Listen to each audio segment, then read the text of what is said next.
And Syria is becoming a haven for radical extremists with aspirations to launch terrorist attacks against the U.S. That's exactly what a top intelligence official told Congress yesterday.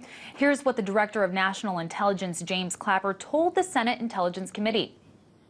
Tremendous concern here for these extremists who are attracted to Syria, engage in combat, get training, and we're seeing now the appearance of training complexes in Syria to train people to go back to their countries and of course, conduct more terrorist acts. Clapper says that between 75,000 and 110,000 rebels are battling the government in Syria. Of those, 26,000 are extremists. And he says about 7,000 of them are foreigners from 50 different countries, including Europe and the Middle East. U.S. intelligence officials have expressed worry that a handful of American foreign fighters and hundreds of European militants have already returned to their home countries. So might all of this change the U.S. course of action in Syria? For some insight on that, I'm joined by Ahmed Fathi, a Middle East analyst. Thanks for joining me, Ahmed. Thank you, Amira, for having me.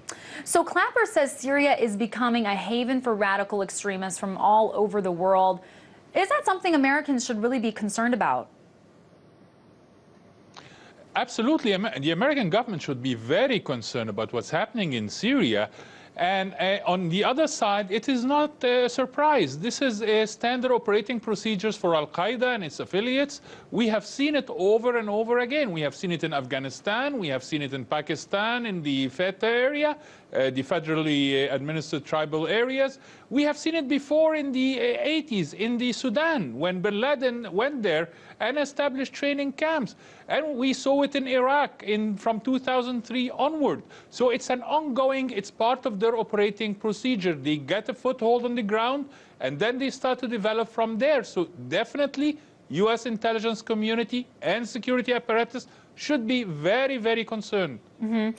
And Ahmed, some analysts have said that it's possible opposition militants will tire of battling the government, which is showing no signs of collapse, and instead take their newly acquired skills back to Europe or to the U.S., where acts of terror may be able to grab larger headlines. Is this about actually shifting their target or expanding their targets abroad?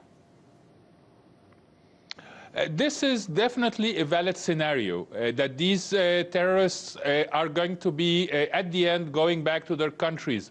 Whether they are going to be carrying out operations by themselves, or they are going to be training others without the need to leave the country. We have heard in Europe, in many European countries, in Britain, in Germany, in Belgium, about the jihad tourism.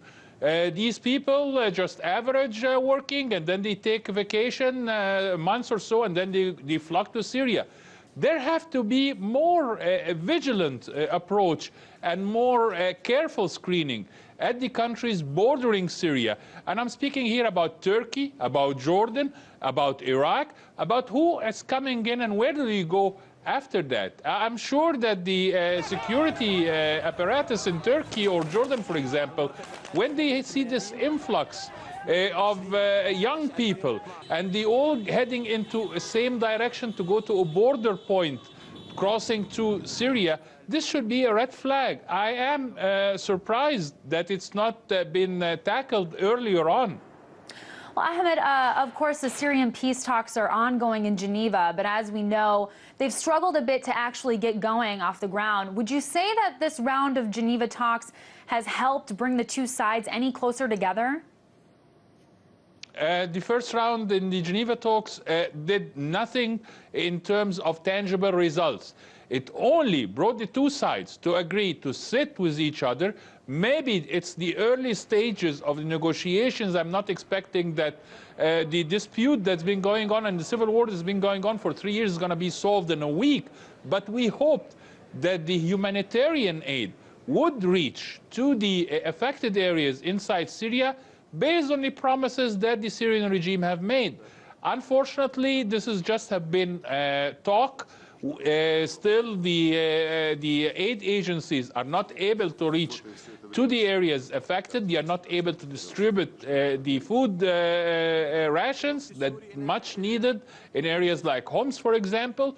I hope that in the next round, some details could be ironed between the two sides, but I'm not expecting a breakthrough early on. A quick follow-up on that. Do you think the next round, Lakhdar Brahimi, the special UN envoy, says they should be more productive in the next round? Do you see any more productivity coming? It's only hopes.